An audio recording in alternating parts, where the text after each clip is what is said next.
So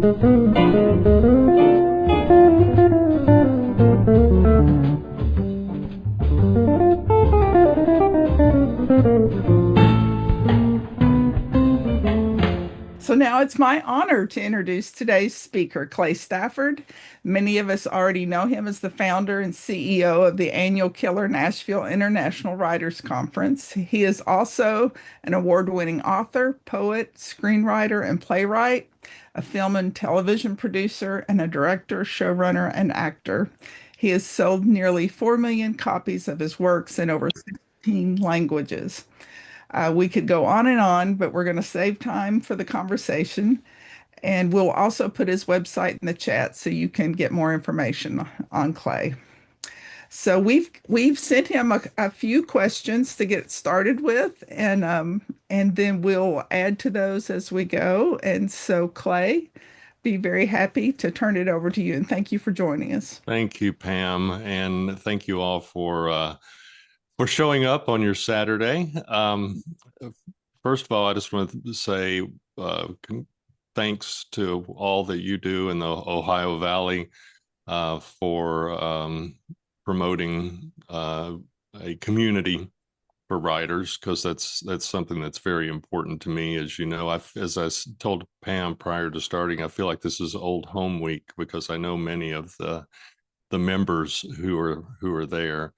Pam was kind enough to send me. We're going to actually have a conversation here. So anytime you have a question or something, I guess just put it in the chat section, and Pam is going to moderate that. Is that right, Pam? And That is correct. Yes. yeah. And so I really, this is promoted as a conversation with me. And so I truly do want to have a conversation rather than just, a boring lecture. So you did say I had an eclectic, and I want to thank you for saying it was a successful career. You said you wanted me to tell about my journey and then other endeavors that I'm involved in, and then maybe how I manage all of the things that are going on. In terms of my journey, I really started without a clear path. And I think that's one of the things that I'm trying to do with all of the educational outreach things that I'm involved with, is trying to give people a clearer path than what I had. Many of you know my story, that I grew up in an Appalachian type community. And, writers were few and far between there. And I really wanted to tell stories. Stories fascinated me. I think it goes back a lot to my grandmother, Stafford, who was just full of those Appalachian stories. And she was constantly telling me new stories. And some of them I think she invented just to keep me entertained. But they were all supposed to be real, mostly centered around like the Southern Gothic type with, the ghosts and things that they had seen in the hollows or hollers, as they called them. And so that from a very early age, I knew that stories were something that I was interested in. And I was also, I found, as I've gotten older, I look back on my past, and I think one of the things that attracted me most is the underlying, what makes stories work. So, excuse me. So it's not so much just the storytelling, it is the academic side, because I do continue to lecture at colleges and universities about the academic side of storytelling. And I think it's, to me, how stories are put together is very important. I think every opportunity that came to me from growing up, not like my relatives had, well water and drawing well water, and some didn't have electricity. So it was really kind of rural. So books were really kind of the thing. And I, so thankful to Molly Miles at the Spring Creek Elementary School, who, had a library replete with lots of stories and recommendations for that. And so I think every opportunity that I've had probably has come from saying yes to learning, yes to discomfort, and just having that clear vision of where I wanted to go because I knew living in that environment that there was more. I could see it on the television that there was more. And so at an early age, I started trying to pursue more, but it came all from saying yes and all from saying yes to discomforts that came. And I I had an eclectic mix, and if you look, it says Clay Stafford did this and this and this. It's really just because I had this kind of philosophy of bumbling through life, I think, rather than having a definite plan. So writing, filmmaking, teaching, producing, publishing, all of that kind of came together. And I think what that really comes down to, in terms of something you can take on your own, is that uh, careers aren't always built on straight lines. They're built on layers. We try something, it works, it doesn't work. We try something and we learn a great deal, and hopefully we learn equally from the things that worked and didn't work. But I think success, and when we publish something or produce something, and we really think, this is going to take off, this is going to be wonderful. But I really think that success doesn't come from one big break, and I think sometimes we lose focus of that. I think it's about consistent, and then I'm probably going to emphasize that throughout this conversation. Consistent, um, small steps that stack up over time. I'm involved in a lot of creative endeavors, writing, of course, books, essays, columns, uh, spec film scripts, teaching, mentoring, speaking to writers, and developing, Killer Nashville. I've also got Killer Nashville magazine, which I hope all of you are subscribing to. It's free. It's full of resources from writers such as yourselves who are writing, and we're always looking for writers. So if you would like to contribute to Killer Nashville magazine, we'd love to get your stories, your poems, your essays, your craft articles. So we would love to get those. I've got an upcoming podcast that's going to be available everywhere on all the podcast streaming things, talking to writers. As most of you know, I do a lot of interviewing with well-known writers as well, and now we're moving that into a podcast. um, and I'm doing something really exciting. I can't tell you a whole lot about it right now, but it's called Killer Worldwide, and it's going to be something that brings in really what I started back in 2006 with Killer Nashville International Writers Conference. I wanted something that was going to be global, and Killer Worldwide is really going to do that. And then, I put out a newsletter that I hope is educational more than self-promotional, because education really is important to me. I didn't have, growing up, a lot of people that I knew that could help. And what my whole career has been, in addition to doing creative output, is trying to create avenues that lessen the learning curve for people who are, excuse me, for the new writers who are coming in. And that's been very important to me, because everything that I've been able to accomplish came from mentors that I happened to meet from saying yes to all the opportunities. And I hope that I can be a mentor to people who are coming through. And then there's also the Killer Nashville University, which is the subscription service. And if you don't want to subscribe, every week we do one free episode that we think will be beneficial. So if you don't want to subscribe, don't subscribe, but go check out the one free presentation. And these are ones that have been gathered from or from Killer Nashville and other conferences. And believe it or not, I mean, it's just almost incomprehensible to me. We have 10,000 hours of educational instruction, and we're adding 10 hours, 10 sessions per week that are on there. And one of those is a free session. So take advantage of that. Other things that I'm doing, I'm really heavy in my work as a consultant with publishers and film companies, writers, and filmmakers who are working on projects, discussing story development and marketing and branding choices and industry business questions and those kind of things. So I think it's really important for all of you um, to think outside just sitting and being a writer, because I think creative people don't have one outlet.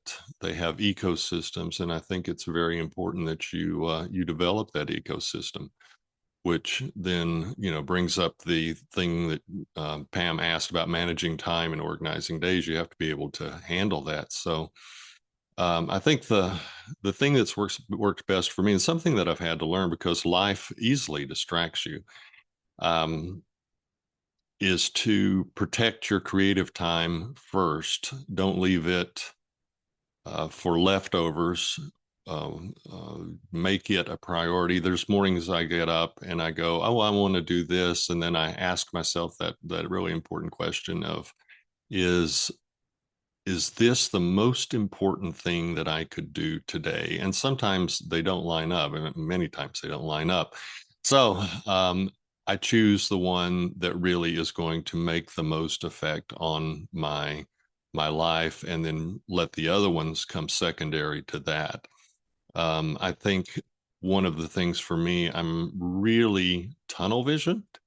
And so working in focused blocks on one thing at a time helps much better than scattered multitasking. And I suggest, when you do that, really delve into the depth of what you're writing and turn off all the phones, turn off the emails, turn off everything, and just focus on what you're writing.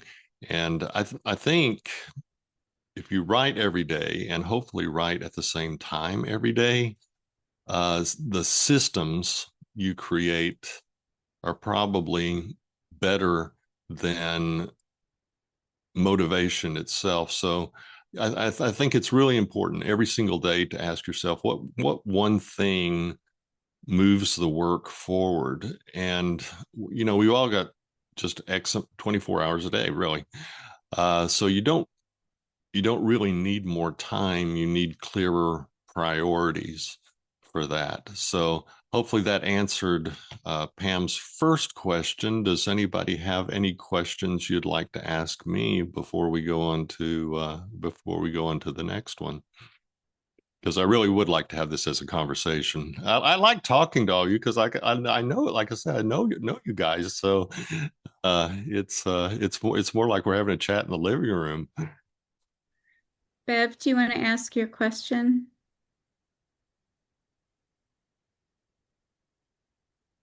Bev wrote in the chat that she'd be interested to hear your take on the current state of mystery publishing.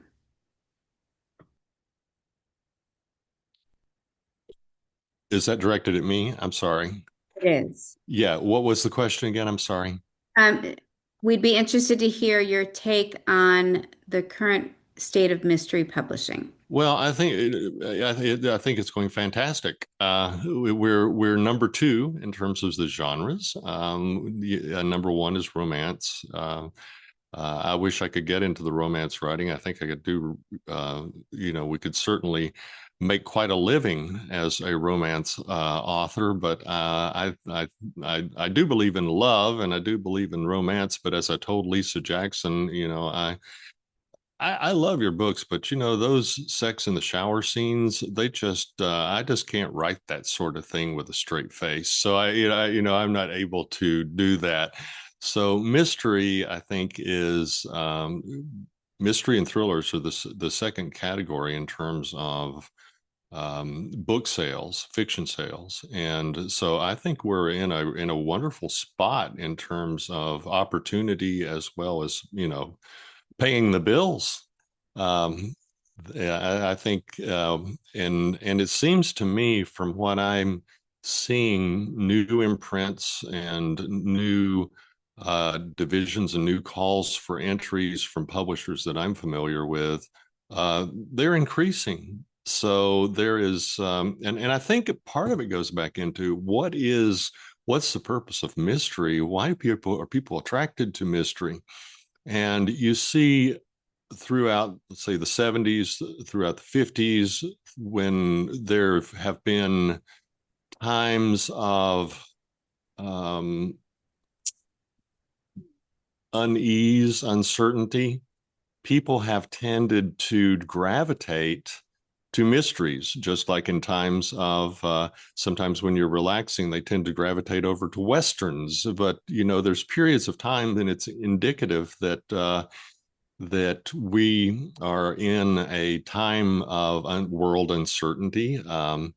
And people are looking for something where the good guys win, where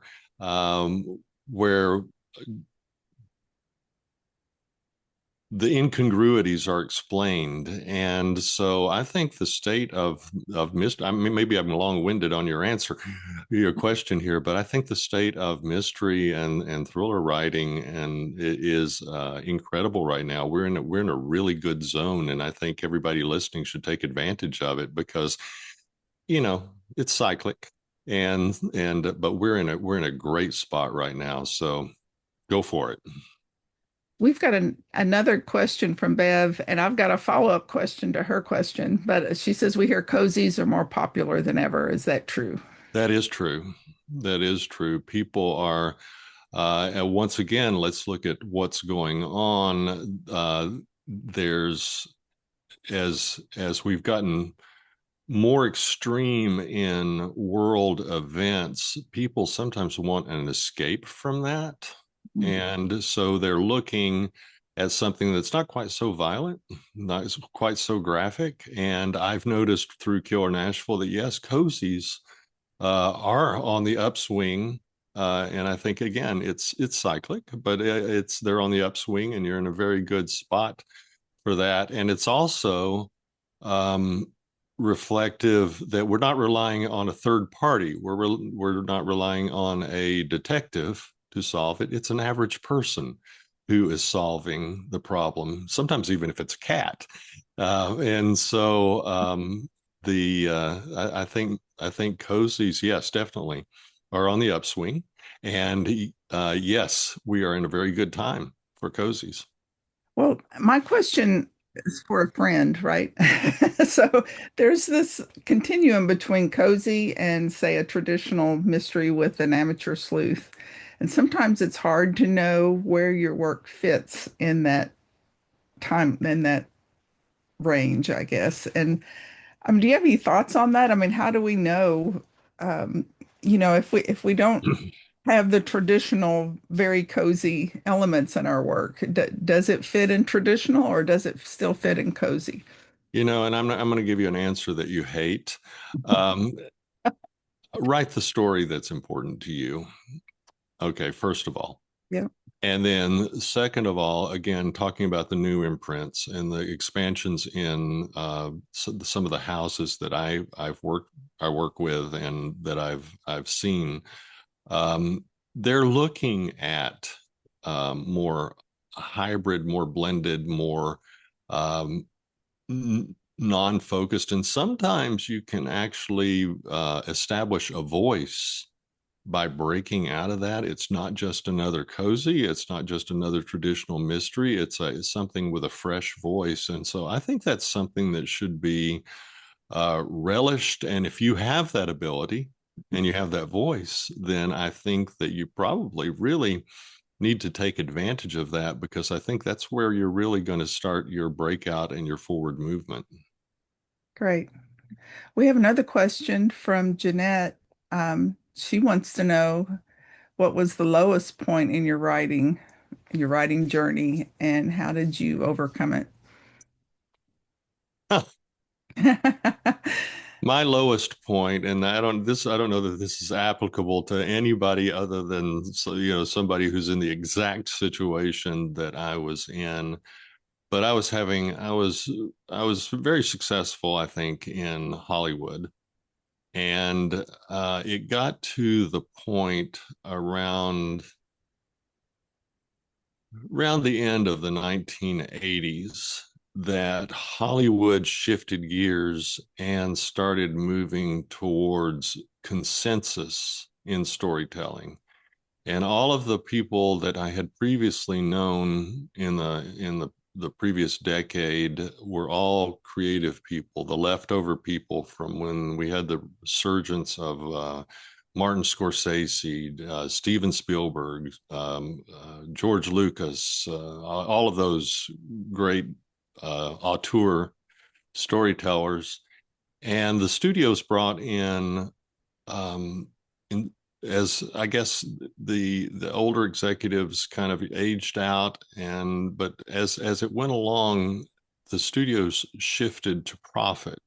It's always been a money making industry, but they shifted to profit, and those creative executive positions, crazily enough, were replaced with MBAs, and they started looking at what works, almost like stereotypical, what works in order to sell as many tickets or to sell a product as we can. And then they went even further and started doing market testing so that every director had to come up with like 3 or 4 endings and film them. And then they tested them, and they're still doing it, tested them with a market testing with these little counters that, the people, what do you like, what do you not like, and they press a button while they're in the theater sitting and watching. And then they go back and you have the director's cut, which was the first one, the one the directors want to do. And then you have the final cut that people see. Well, the final cut that people see, and it's even in the contracts, the studios can override the director cut. So working in that situation, I felt that creativity wasn't what it used to be, and storytelling wasn't. I don't believe that storytelling is a community effort. I don't think that it is a board of directors that can come up. I really think that storytelling is an auteur process, and you have one storyteller with one vision, and that's the story. And then some stories, just because the audience hits that button and says, I hate that ending, if you look at the story organically, the story had to end that way. It just had to. Even if everybody is disappointed with the way it happened, but it had to end that way because that's the way the author wrote it. And so the lowest point for me was waking up in that situation and going, this has turned into really a job. So I just packed up I was living on Bedford Drive in Beverly Hills at the time, and just called my landlord. And it was right after the Northridge earthquake too, which I'd previously gone through the Miami hurricane. I can't remember which one it was. And I had gone through the hurricane, and I decided that I didn't want to stay out there with all of that. So I contacted a friend of mine, Chip Diggins at Hollywood Pictures, and he sent me back to Tennessee to do some location scouting and see what was going on in Tennessee. And that I loaded my dog up, and she and I traveled across the country. And when I came to Tennessee, I decided that, maybe Hollywood isn't where I want to be anymore. And that's where I switched over to looking more into education, but that was the low point for me because I really love filmmaking, and I still really love consulting and advising. I still write spec scripts and get things optioned. But in terms of actually being in that process, I felt like I was leaving something behind. So that was a low point for me.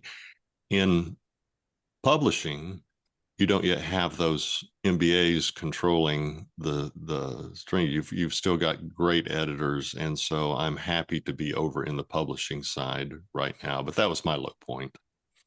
When it starts feeling like a job, something needs to change. I do have another follow-up question. You mentioned you grew up, you have an Appalachian background, and I've heard Silas House speak so many times about the storytellers and his family and what an impact that had on him as a writer. So I have to know, what part of Appalachia did you? I grew up in Eastern Kentucky, and I'm always curious of what part of Appalachia someone is from. Eastern Tennessee. Eastern Tennessee. Okay, Yes. Yeah. very good. We have another question about publishing, but I think we could move on to the To the next, next questions. Okay. and we'll You come back to that. We'll come back to that. I won't forget you. Don't worry. So, okay? Well, Pam asked me about talking about the most important skills that I had leveraged to accomplish what I've accomplished, and she asked me to give a advice to a younger me. So, first of all, in terms of the most important skill, I think it's persistence. There were times that I did. I mean, you guys know these stories, but there's times that I slept in my car in Los Angeles because I had no money. I was living hand to mouth. I had an old typewriter. I had reams of paper. This was way before word processors, and I really was so adamant about telling stories that I could live that way, even as long as I had my typewriter and my paper and was able to submit to people. And so I think persistence, not necessarily talent. I've always said that when I never lost sight that in Santa Monica under the banyan trees, there are people that were a lot more talented than I was. It was just they had not persisted. They had not reached out. They had not built a community. And so they were under the banyan trees. I was living in Beverly Hills, but it was never lost on me that there was probably more talent under those banyan trees than was between my ears. So I think that I've seen that true throughout for everybody, that it's really persistence, um, and reasonable expectations, but persistence, not talent, that's really going to move forward. And I think the greatest thing for me is finding mentors. I mean, I've worked with some incredible people, and I can't believe that they spent time on this stupid kid from Tennessee, but they've were always very supportive and opened doors for me. And some of them I had to do things like I really want to come. I'll just get you coffee. Whatever you need, I'll do that just to be able to watch, just to be able to learn. And they're like, well, we don't have it in the budget to hire another person like that. And I said, I'll do it for free. And so I crashed many sets, um, and learned a great deal from these various really high profile. I mean, people who by name. And it was because I was constantly looking to open the door to those mentors, to those teachers, to that community that was telling stories and doing what I wanted to do.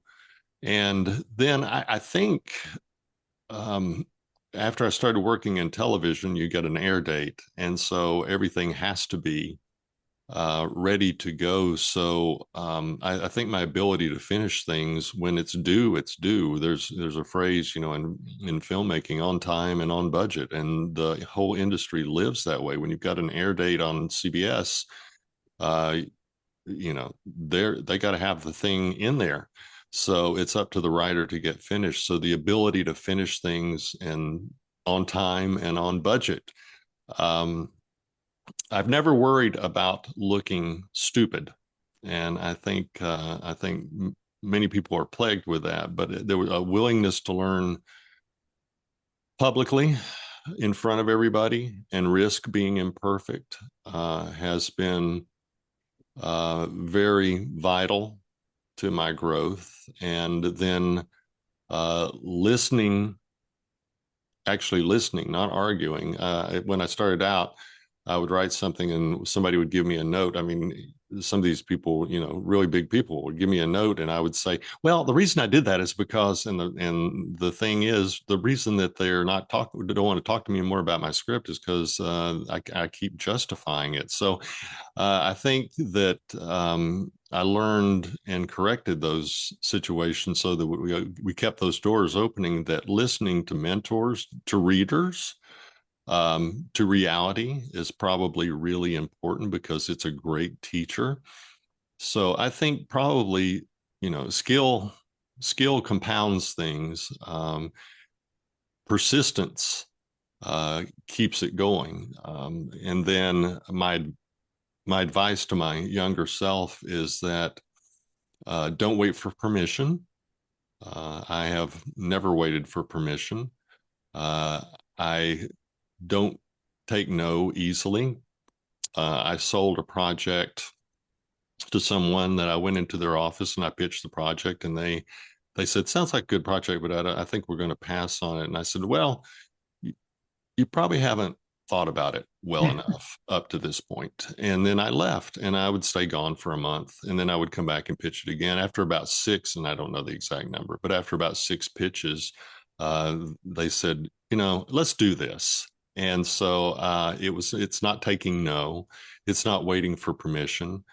I think the things that are our best work probably start before we feel ready.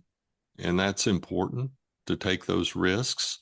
I think it's important to build, if I were telling my younger self, I would say build relationships early. What you guys are doing is fantastic. Build relationships early because community matters. Writing is a business, so learn the business sooner, not later. And I think you can see in for those of you who've been in Killer Nashville, I think we look at that craft, we look at that community, we look at that business, and I think that it's so important, and it's been the foundation for my teaching in order to be able to do that. And then really going back to the question about this, do you write a traditional, you write a cozy? I think you should trust your voice sooner, because your voice is distinctive. And the minute that you start writing what you feel compelled to write, what you love to write, just walk on faith that the audience will be there. That the film, I can't remember the name of it, but if you build it, they'll come. Just build it, and build it in your voice. And I wish that I had known that younger, because I was trying to, when I was starting out, I think everybody follows the same pattern. But when I was starting out, I was trying to follow other people's success and look at what they're doing and try to find a formula for what they're doing. And I think that it's more important to, instead of looking exterior, to turn it in and look deeply in yourself and see what your voice is there. I don't think that we ever get to a point where we are too late in our careers. Matter of fact, I think we're probably earlier than we think we are, if we will just be willing to write what we feel in our heart needs to be said, needs to be written, and then have the courage to put it out. So that answers those questions. Do you have some questions back for me? We do have two more questions in the chat. We'll start with Jeanette. Can I say a shout out to Lynn? Hey, Lynn, so good to see you. Always. You could always shout Always. out to Lynn. You don't need permission for that. We have a question from Jeanette. Do you see a generational preference between the sales of the physical book, audio, and ebooks? No. Okay. No, I think all from the perspective of selling, I don't think there's a generational issue at all. I think everybody's looking for a great story. On the flip side of users, I think everybody still has their preference. I've got a 15-year-old daughter who really wants hardbacks. And then I've got a son that wants to read most things on his tablet. And then I've got some older friends who love their tablets. And then there's people like me uh, who still want to read hardbacks because they lay open better than paperbacks. And then they also, I don't know, there's just something about having that book in your hand. I'm still one of those that, you get the book and the first thing you do, well, here's a good question. Don't everybody answer, but just think when you get a book, what's the first thing you do? You know what I do? I smell it. And I put it up and smell that ink and that paper before I ever start using it while it's fresh, before it accumulates the smells of the room or whatever. But it's just something about that smell that just makes me like anticipate the moment that I'm going to dive into that story. So the answer to your question is no. I think it's important to be on all of those platforms because you have people from all different ages and all different demographics that have their own reading preferences. And I think that's wonderful. I think the most exciting thing for me was when all of that came out is selling projects more than once. So you sell a project in hardcover, and then they decide they want to go to the beach. They don't want to take the hardcover, so then they buy the paperback, and then on their commute to work, they don't really want to fool with the paperback because they've got their computer up or their iPad open. So then they decide to download the electronic thing. And there's been numerous things where I've sold several projects on multi devices to the same person. So it's very nice. I love it. So yeah, we need to exploit all of those. I'm guilty of that. I have because I wasn't finished with a book and now I'm traveling and I've got to finish the book. So there you go. Uh, Yeah. we've got a question from Rhonda. She says, you mentioned the consensus philosophy for filmmaking. A lot of us use the script writing outline beats like Save the Cat by Blake Snyder to outline. Do you think that arose out of the NBA takeover thing? Yes. Yeah, I think it started back if and I could be really, I mean, you can go that back and say, well, it was Plato or Aristotle, I can't remember, that did the beginning, middle, end and started the philosophy of what a story should be. But then you had Sid Field back, and I can't remember when he came out, maybe the 70s or something, when he wrote his book and made a lot of money diagnosing the three-act structure.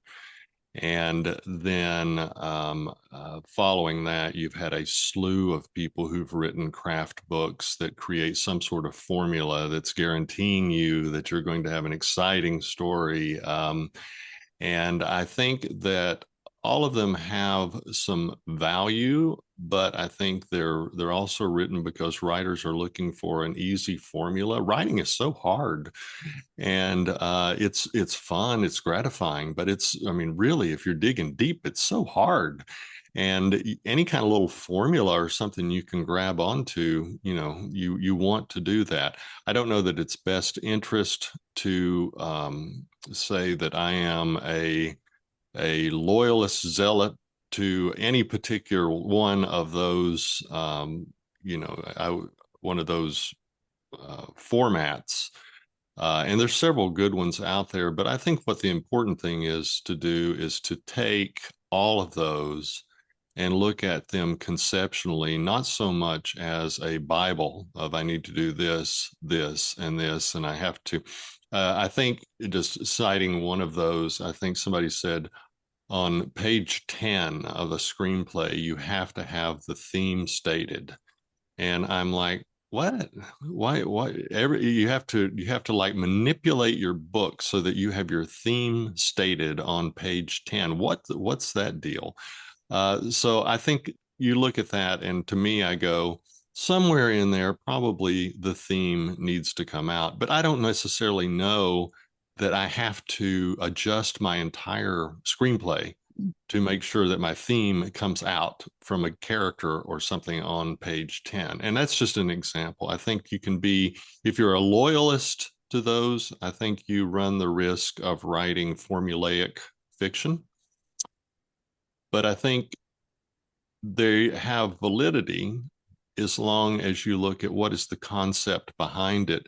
Because for those of us who've written more than one thing, we start from scratch every time we start a new project. It's not like, we think, I've even gone through the process of taking notes of how I did this and pulled it off successfully so I could be more efficient the next time, right? Uh, the notes don't work. They don't transfer to the new project because every project requires its own storytelling. Every project, if you're going to be, trying to push yourself, every project is going to be plotted differently. The characters are different, how they're going to be revealed, the nature of the crime for us, mystery writers is all going to bring in a completely different way of plotting and character development. And I'm taking a long time to answer your question, I guess, but I would look at I would read them, and I would say, what is the underlying premise that we need to have? We need to have, we need to have a catalyst. Need to have a normal world. We need to have a catalyst. It doesn't necessarily have to be on page 18. But we need a catalyst, and you just use that as your general framework, but not subscribe loyally and legalistically to the things that they outline. But those books sell well, and I know why people are writing them. They're writing them as much to share information, and they're writing them as much to make money, because writers are looking for those easy formulas, and the last thing we want to do is write to formula. Great, great. We're ready to move on to the next question about productivity, which you've already touched on some, and I just wonder if you have more you'd like to add on that next question we have. Yeah, a couple of things that work for me is writing at the same time daily when possible. There's been so many studies. Not all of us can do it, but there's neurologically. I mean, I look at all. I'm always constantly looking. How can I push the envelope? How can I push the envelope? How can I be better? And I used to write in the evenings and during the night. Robert Randisi and I, we talked about how we like to write through the night. But I read several studies in neuroscience that the prefrontal cortex, I mean, I'm getting way out here, right, is more active in the morning than it is at any other time. So I deliberately switched my writing time, and it made an incredible difference. And so every morning I show up at the same time and write daily. So I'd say find your ideal writing time. And science says it's right when you wake up, but that's not always possible for everybody. But right at the same time daily, every day. And I have to stress every day, because it's the same as shooting free throws for basketball. You show up every day and you shoot 2 hours of free throws, and when you get in the game, you hit the shots, and if you skip it, it shows up in your game. And writing is no different than anything else. I think that for productivity, lower maybe the barrier to starting. I do that by writing to a certain point, and then when I get to that end of the writing period, the end of the day for me, I note where I stopped, but more importantly, what I'm going to do the next day, where I'm going to pick up. So when I sit down with my cup of coffee, all I do is pick up where I've already predetermined, and it takes a lot of that starting. I always say, painting. You want to paint a room. It seems like it takes more time to get the paint stuff ready, the brushes and the paint and all that, and then the cleanup afterwards. So that really most of the time is spent in prep and wrapping up rather than an actual production of painting the room. And I think writing can be the same way. So if you can eliminate those barriers and know this, I'm going to go ahead and prepare my paint tools for tomorrow. When I sit down, I just start writing immediately. I would uh, focus on momentum, moving forward, not perfection. Sometimes people, I've talked to writers who say, I just keep, I'm on the, how's your manuscript coming? Well, I've rewritten the first, uh, chapter, 10 times and I'm still working. I've almost got it. We'll move on from the first chapter and come back and save that for the rewrites. So focus on the momentum, not perfection. And one of the best things for productivity for me is breaking the big work into small tasks that I can accomplish every day. And I think a lot of that comes from prep. I do my thinking time in the evening. Um, and that switches from coffee over to iced tea, and I sit outside and reflect on uh, what I want to accomplish and how I want to break that down. And I'm very much uh, into setting small goals and then small tasks within those goals, and I lay them out. And I know it's not like I'm doing something that's just off the top. Oh, I need to do this, or I'm reacting to something. I look and I literally put everything I do, no matter which project I'm working on, whether it's a writing project or a development project. I write it down into those small tasks and what logically works. And that saves me from going in the wrong direction, because on paper, it's easy to fix. It's like, building a house with architecture. It's much better to have the blueprint in front of you than it is to just go build the house and then kind of go, ooh, that didn't work. I need to tear all that down and start over. So I think breaking things down into small tasks, and then um, protect your creative energy.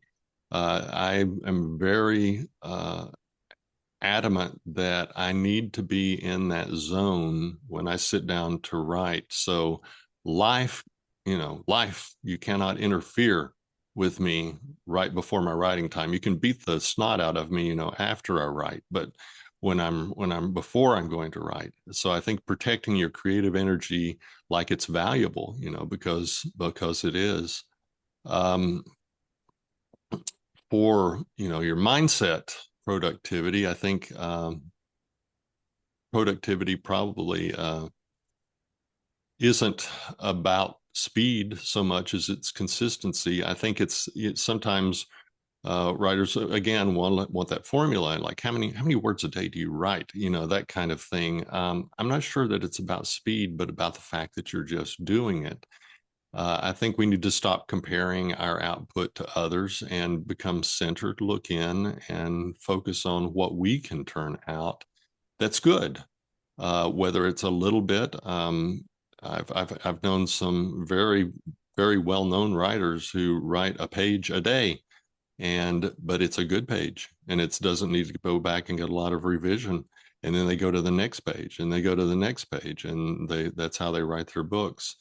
I would take inventory weekly, not like hourly or like, how many words have I gotten today or whatever, but just look back over your week at a given point. I think Stephen Covey talks about sharpening the saw, on Sundays or something. And I think that we all weekly need to look back. I am meticulous about keeping a journal of what I've been doing. And I look back over my week and I go, ooh, I see where I wasted time that could have been spent elsewhere. It might have been, semi-important, but it wasn't really fully important for the big goals. So I think that's thing. And then probably I would go back to, Hemingway's sort of an addendum to Hemingway's thing. He always said, finish what you start. But I would say for me, it's finish more than you start. Once you get into it, go deep and finish more than what you started. So those would be my addendums to that question. Other questions, follow-ups? We do. And you're doing a great job, Pam. Oh, bless your heart. Thank you. This has been marvelous, and time is marching on, unfortunately. So we do want to move on to talking about Killer Nashville, and we've got a great question. For those who haven't attended Killer Nashville, can you give us some broad brush strokes or what it is, the panels, the agent roundtables, the networking, et cetera? And then we'd already talked about we for sure wanted you to talk about Killer Nashville with us. Yeah, in terms of just going, I think one of the best things to do is to go to the website, just killernashville.com, and scroll through all of the offerings. We've got people from, I've got, I know there's some Killer Nashville veterans here, so I'm preaching to the choir in terms of most of you. It's we bring agents in. We do get people who get to sell manuscripts, and we have a track that goes throughout the every single day.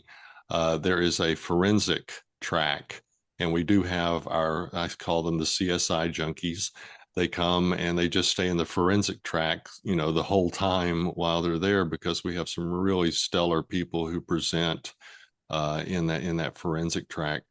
We've got uh, I think it's like 170 different sessions over the course of the 4 days, which is an incredible amount. Sometimes we're running 11 sessions concurrently each hour. And so there's a huge amount of selection to choose from. And luckily now, because I've started Killer Nashville University, all of it, because the big problem when people came was there's like two things that I want to see, on this particular time block. And now all of them are now over on Killer Nashville University. So you can attend all of those sessions. We have critiques, which are invaluable. We have editors, developmental editors, who critique manuscripts. And then I think there's an incredible amount of wealth of information that's offered over the course of the weekend. As all of you know, I mean, we get great accolades from Publishers Weekly for Killer Nashville. We get and Sisters in Crime, by the way, has been a supporter since the very beginning. So you guys are supporting it. So it's that's you know about Killer Nashville, but the writer magazine said we were the top writing conference in the U.S., which was really, really cool. And I think a lot of it comes from content, and we rely on our attendees for that content and for their generosity in sharing. And so I think depending upon we have marketing and publicity and branding sessions for people. We try to accommodate, because I think we can learn from everybody. I learn from debut authors. I learn from longtime old timer writers when I'm doing my interviews and talking to people. And I think we all can share and learn from each other no matter where we are in the process. So I think probably the thing that I love most, because Killer Nashville started in 2006 as a group of 70 writers from all over the country. We just got together to hang out for the weekend. That's how we started. That was Killer Nashville 2006. And the feel and vibe of Killer Nashville has never changed. We may take over an entire hotel. As a matter of fact, we take over 3 hotels now in the area. We have 500 people every year. We cap it at 500. I think it's good to keep it low so that people are there, but then also the fire marshals won't let more than 500 people into the facility. So I'm limited by the fire marshals, so whatever. But anyway, we're all put together in embassy suites, and the way it's designed, the whole thing is around an atrium, and you have to pass writers all the time, publishers, agents, editors, publicists, attorneys, and you're passing these people all the time. And then we have our networking breakfasts and our networking lunches. And then we have the Killer Nashville Awards, which is networking as well. And then we have, people making new friends and hanging out in Nashville on Friday night to kind of get to explore. And I think probably the biggest thing that we do is encourage that sense of community because people have lifelong friends that they've developed there. As you know, for those of you who've been, it's one of the criteria for the people we bring in is that you have to be able to share your business card with your contact info. And that goes for the forensic people and the writing people and everything, because what we really want is people to develop those long-term relationships. Because flipping back to the first part of my discussion here, I knew nobody starting out, and it was a rough climb. And if we can make that easier, if we can set up those relationships, if we can have someone who's already doing what you want to do, reach down and help lift you up that next step, that's what we want to do. And that's what Killer Nashville accomplishes. That's marvelous. That's marvelous. Does anyone have any other questions about Killer Nashville? And while you're thinking about that, I'm going to put um, in the chat the link to our YouTube channel. The recording will be there in a few days. So if you want to grab that link to the Derby Rotten Scoundrels YouTube channel, you can Yeah. grab out And of let me say something else too, if you don't mind. There's a lot sometimes, because of logistics or finances or something, you can't go to Killer Nashville. Every week I, through my newsletter, put out an educational thing. If you read my newsletter, it's not so much about promotional about Clay, it's about educational things. And I do videos and I do uh, essays. I do different things to help educate writers. Killer Nashville magazine comes out in installments every single week. That's free. So all of that stuff, if you can't attend Killer Nashville, still take and the free session on Killer Nashville University every week. Take advantage of the free stuff because we've got some incredible writers who work with us throughout the year who attend Killer Nashville, who are writing for that. Of course, I write, all the Clay Stafford newsletter stuff, but subscribe to all of those. And that way you can get those free materials at home without, ever having to invest anything at all, even if you can't attend Killer Nashville, because our mission is to help writers and to eliminate or expedite that learning curve. Well, Clay, this has just been absolutely amazing. I can't wait to watch the video again. And I've taken notes, but I know I'm going to take more notes. Thank you so much for joining us Oh, today. thank you, Pam. I really appreciate it. And thank you to all of you for what you're doing in your work. It's vital. I think we support each other, and you guys are doing an amazing job of it. So thank you so much. Well, unless someone has a final burning question, I think we've gotten to 12:59. So that's Man, time has flown so quickly, or it did for me. I hope it did for you. oh, I hope you weren't cross-eyed sitting there going, "Oh Lord, let's get to oh, it's been again." marvelous.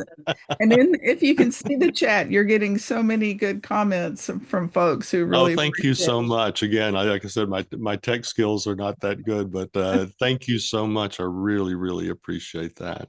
Well, thanks so much. And everyone, please watch for the YouTube video so you can watch it again. And it will be publicly, Clay gave us permission to make that publicly available. So you can share that link with your friends so they can watch it as well. Yeah, So I think, and I think it's important like that. If you do find something that is beneficial, share it. No matter, I'm not talking about just this, but share it and do encourage and help other writers. great. Well, Mickey, is there anything else you'd like to add? Or are we good to disband here? I think we're good. Thank you so much, Clay, for joining us today. We really, really appreciate it. Very informative, and we look forward to seeing you at Killer Nashville in August. That's great. Thank you so much. I'm honored to be here. Great.